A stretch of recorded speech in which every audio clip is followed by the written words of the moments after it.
The Strange Dr. Weird.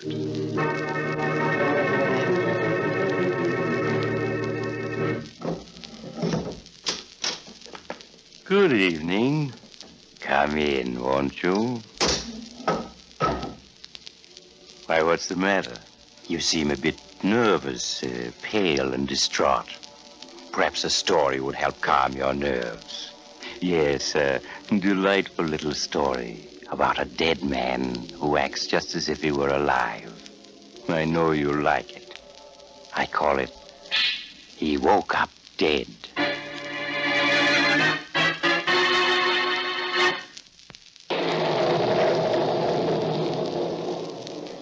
My story, He Woke Up Dead, begins with two men pacing back and forth at the top of a high cliff overlooking the Pacific.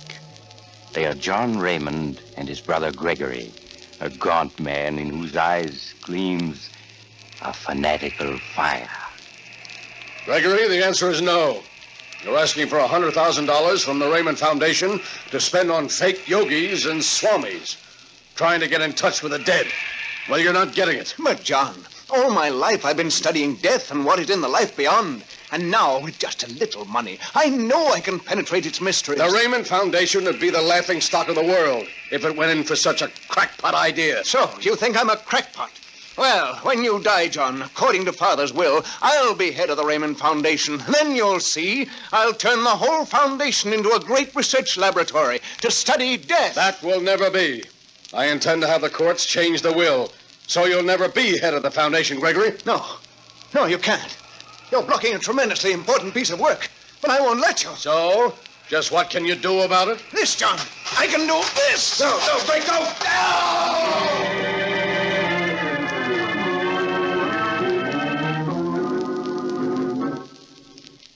Uncle Gregory, you say Father had a dizzy spell and fell from the cliff before you could catch him? Yes, Jack. It happened so fast, I could do nothing. But Father never got dizzy.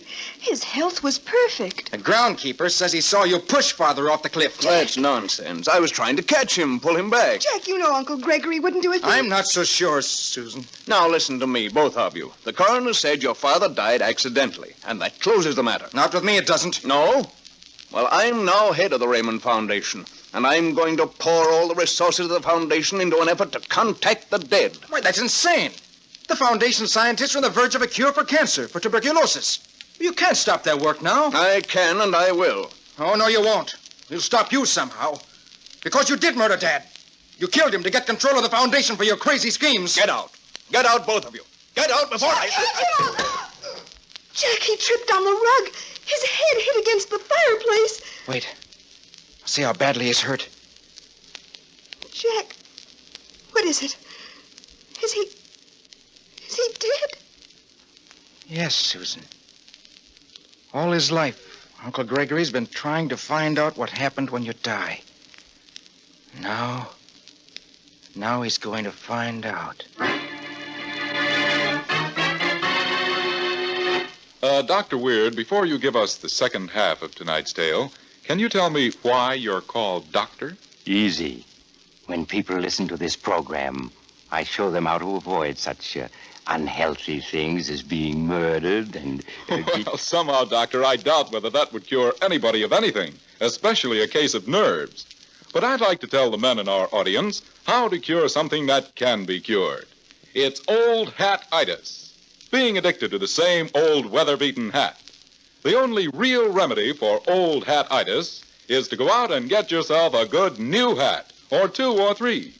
Now, Adam hats are priced so sensibly, only $3.45 to $10, you'll easily be able to afford more than one.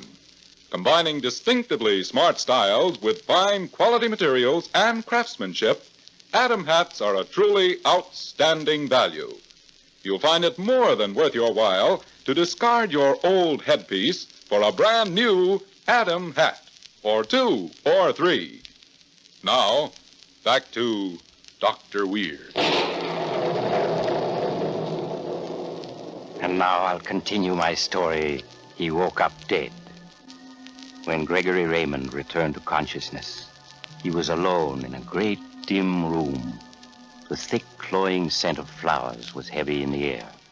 Startled, he saw at the other end of the room 3 coffins resting on trestles. One of the coffins was banked with flowers, and tall candles burned at either end of it. Dazed and bewildered, Gregory Raymond strode toward the 3 coffins. This room. Where am I? Stained glass windows. It's like a church. Who's in this coffin with all the flowers on it? Why, the body in this coffin is mine. No, it's impossible. I'm not dead. I can't be. You mustn't be upset, mister. Most of us feel that way at first. Huh? Yes, we did. But it will pass soon. What? Who are you? Turning, Gregory Raymond was astounded to see dim figures coming toward him from the shadows.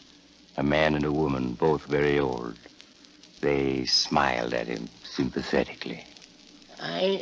I'm Joshua Benson. This is my wife, Nellie. These are our bodies in these other 2 coffins. I don't understand. Oh, you will. Look, here in this coffin. See? It's my body, isn't it? Looks just like you. It is me. The earthly me, I mean.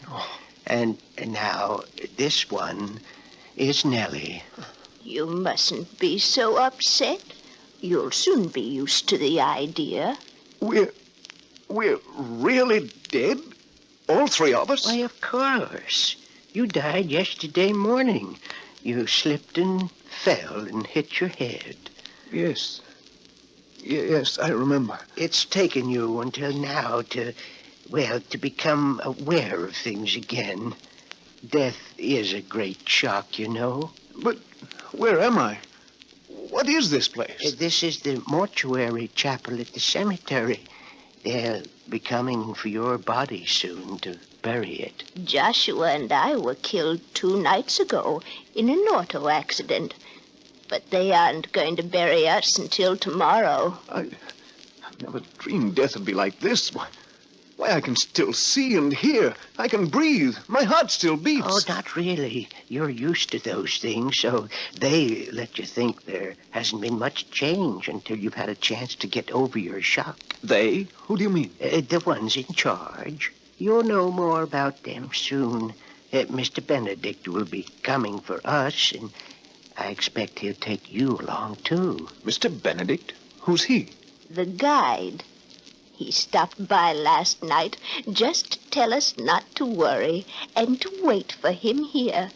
He'll take us on to the place where we go next. I see. Shh. Someone's coming. Come back here, out of the way. 4 men. And Jack and Susan. Oh, they've come to take your body away to bury it. All right, men. Take it easy now. That's it. All lift together. No, they can't bury me. I'm not dead. I can't be. Jack, Susan, listen to me. It's Gregory, your Uncle Gregory. They're gone. They didn't hear me. Because you're dead. The dead can't communicate with the living. It just isn't possible. But it must be. All my life I've worked to establish such communication. Now I have so much to tell the world. The people I've worked with. I must find some way to communicate with them. I must. Are you ready? You feeling better, Mr. Raymond? This is Mr. Benedict. He's come for us. Yes, it is time. We must go. But I can't go. I've got to tell people, the people I work with. I've worked so hard to find the truth, and now It may not be. There can be no communication. Now, Mr. Benson, Mrs. Benson, Yes, sir. it is time. Oh, yes, Mr. Benedict, we're ready, but Mr. Raymond here is coming with us, isn't he? It is impossible. He is doomed to stay here on Earth. What do you mean? What are you saying? That is your punishment. To remain forever a spirit that moves unseen and unheard among men. It is the punishment of all who murder No. and die unrepentant and unconfessed. Oh, no. He's a murderer? I can't believe it. That is not for me to say. Come, we must be going. No, wait. You've got to take me with you. I can't stand it being here, seeing, hearing as if I were alive and not able to make anybody see or hear me. I have to go with you. I have to find out what comes next. It may not be. But you've got to take me. If I confess, if I repent, will that make a difference? It may. I cannot promise. Then I do confess. I killed my brother John. I pushed him off the cliff. I'm sorry now, but it seemed so important then that I just had to do it. You are confessing to your brother's murder? Yes, I killed him. I admit it. Now take me with you. You can't leave me here. You can't. Gregory Raymond, listen to me. You're under arrest for murder. You understand? Under arrest for murder. What are you saying? I'm dead. We're all dead. You're not dead. You're very much alive. And you're under arrest. These two people are witnesses to your confession. Now come along with me. No, you can't arrest me. Don't you understand? You can't arrest a dead man. And I'm dead. Dead!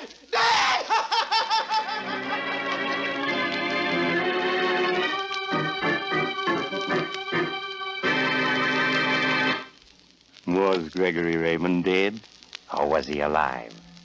Well, the doctor said he was alive. For you see, when his nephew found that the fall had only knocked Gregory unconscious, a strange scheme came to him. And with the aid of 3 coffins and 3 clever wax dummies that looked exactly like corpses, plus several excellent actors, he really made his Uncle Gregory believe he was dead. In fact, Gregory became so convinced of it that when they told him he was really alive, he wouldn't believe them. To this day, nothing can convince him he isn't really dead. It's probably the strangest punishment a murderer ever had. Though I did know another man who... Oh, you have to go? Well, perhaps you'll drop in again soon. Just look for the house on the other side of the cemetery. The house of Dr. Weird.